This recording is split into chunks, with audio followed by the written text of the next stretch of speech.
Hey y'all, Irix Guy here, and this is how to unlock a GE dishwasher, how to unlock a General Electric dishwasher.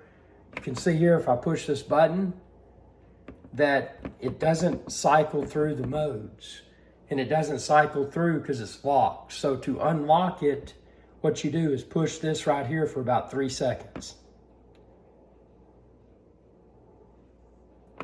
Now, you can see if I push, I can select among the modes. And if you wanted to lock it, you could hold this for about 3 seconds.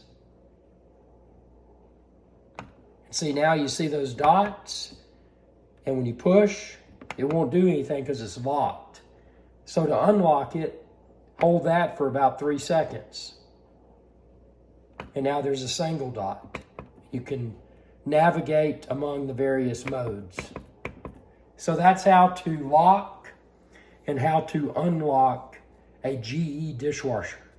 Hope this video helped. If it did, send me a super thanks. Click that thanks button down below this video. Not required, but appreciated. Y'all have a good day. Hey y'all, Irix Guy here. I hope you enjoyed this video, and please be sure to subscribe to my channel, and when you do, ring that bell icon to be notified whenever I post another video. Thanks for your viewership, and y'all have a good day.